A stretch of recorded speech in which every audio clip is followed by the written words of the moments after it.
Virus মিউটেশনের ফলে বদলে গেছে ডেঙ্গু জ্বরের লক্ষণ, বেড়েছে স্থায়িত্ব।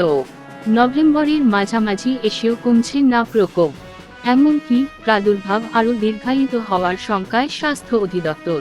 শিশু, গর্ভবতী নারী এবং প্রবীণদের জ্বর হলেই পরীক্ষার পরামর্শ দিচ্ছেন চিকিৎসকরা। সতর্ক পর্যবেক্ষণে রাখতে বলেছেন ডায়াবেটিস ও হৃদরোগে আক্রান্তদের। একই সাথে এসেছে ঘরোয়া অপচিকিৎসা বাদ দেওয়ারও তাগিদও। জানা গেছে, বেশিরভাগ ক্ষেত্রেই কোনটা ডেঙ্গু আর কোনটা সাধারণ জ্বর তা আলাদা করতে পারছেন না অনেকে রোগী। ডেঙ্গু জ্বরকে যেমন অনেকেই পাত্তা দিচ্ছেন না, তেমনি অনেকেই সাধারণ জ্বরেও নিচ্ছেন সর্বোচ্চ প্রস্তুতি। সমস্যা হচ্ছে নতুন ভেরিয়েন্টের কারণে বলাও যাচ্ছে না কোনটা ডেঙ্গু আর কোনটা স্বাভাবিক জ্বর। গেল বছরের তুলনায় এবার প্রাদুর্ভাব কম হলেও মৃত্যুর মিছিল থেমে নেই।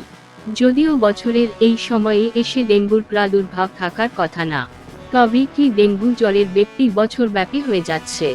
একই সাথে ডেঙ্গু জ্বরের প্রতিষ্ঠিত লক্ষণের বাইরেও নতুন কিছু লক্ষণ দেখতে পাচ্ছেন চিকিৎসকরা।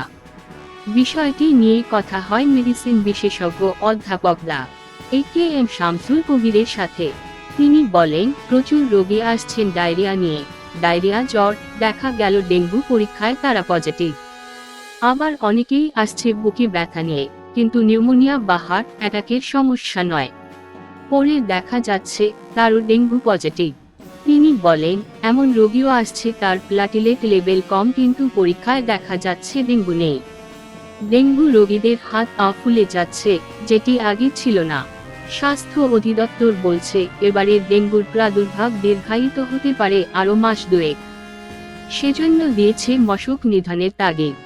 এখনও রাজধানীসহ সারা দেশেই এডিস মশার লার্ভা পাওয়া যাচ্ছে। সবাই সচেতন না হলে সহসা ডেঙ্গু থেকে মুক্তি লাভ সম্ভব নয় বলে মনে করে স্বাস্থ্য অধিদপ্তর। একই সঙ্গে জ্বর হলে দ্রুত হাসপাতালে যাওয়ার পরামর্শও দিয়েছে অধিদপ্তর।